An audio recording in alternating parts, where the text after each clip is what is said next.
once they get started and they start rolling, they take on a life of their own. And often that's the way things take place. They come from some mysterious place within, I guess. And sometimes afterwards, when I look at it, I'm not sure how it came about or how it developed or just why this thing came into being. Sometimes I'm amazed too at something that seems to appear that way. But I think that's probably a good way to work.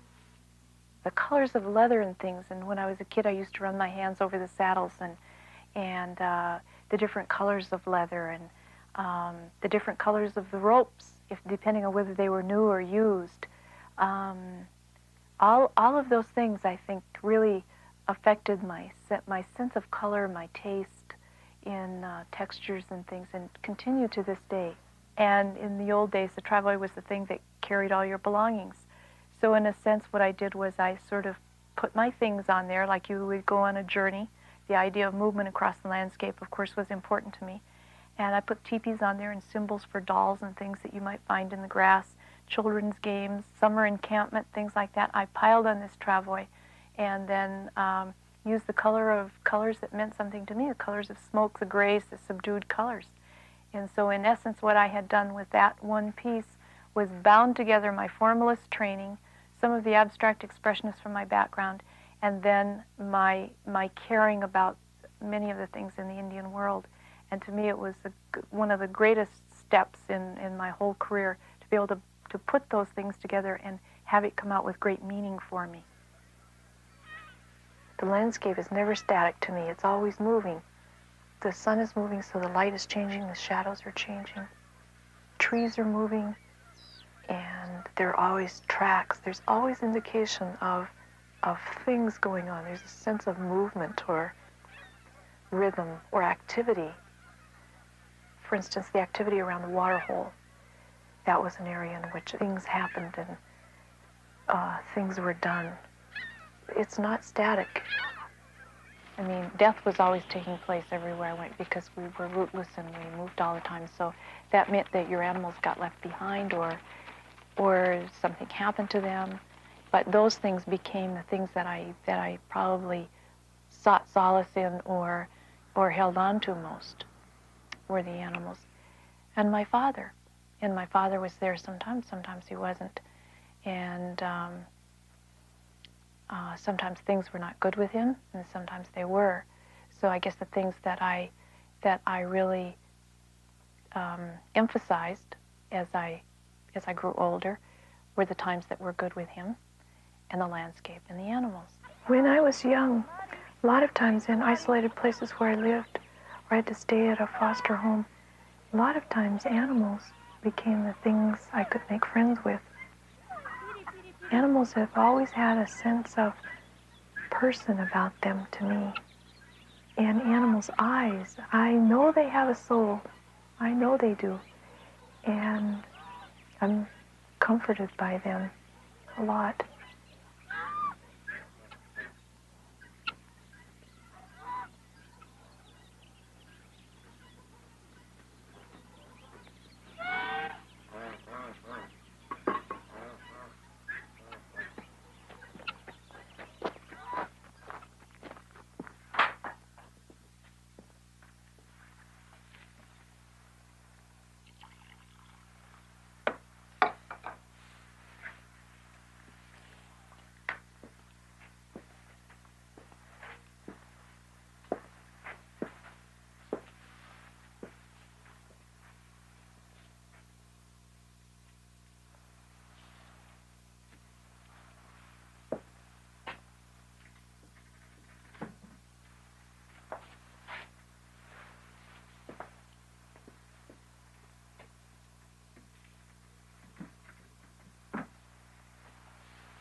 Once you start making your work and doing it so obsessively, you want it to communicate to someone else.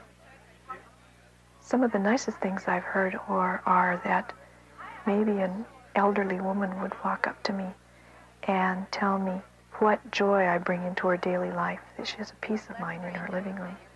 And they'll say that every time they look at it, they feel good, or that it's a piece that just brings joy into their life. That's a nice thing to hear. Well, I think that's a kind of personal.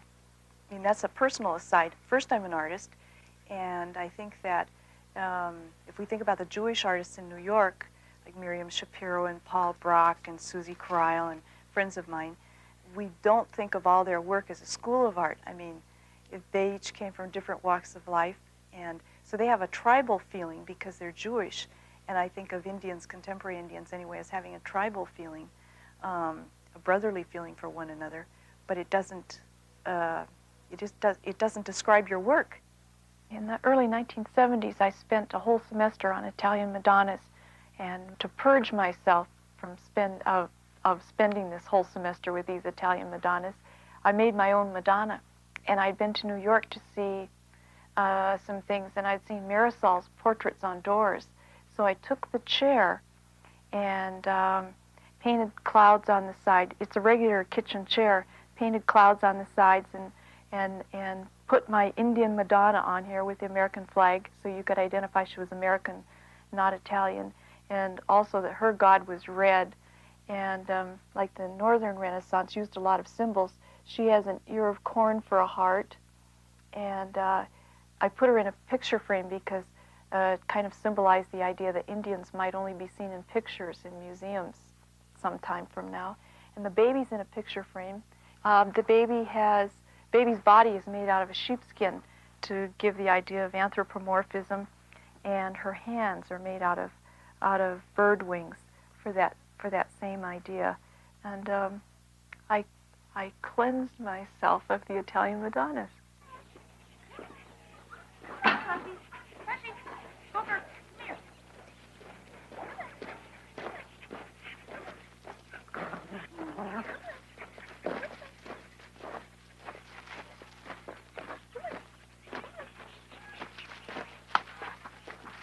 Michael.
I think that as far back as I can remember, my art has always been important to me, and for a good share of my life, it wasn't made for other people.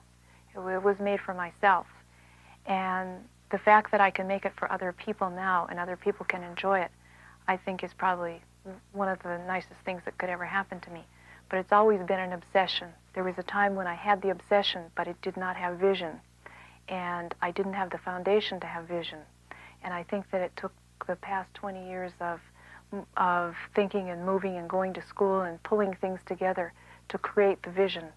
And being able to bring out the few things from my childhood that really carried me through, and put those into my work.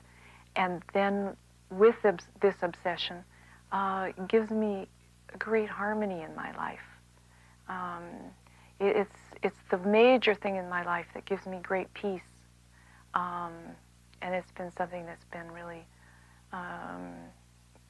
something that I've had to fight for, and it is my life. It is my life.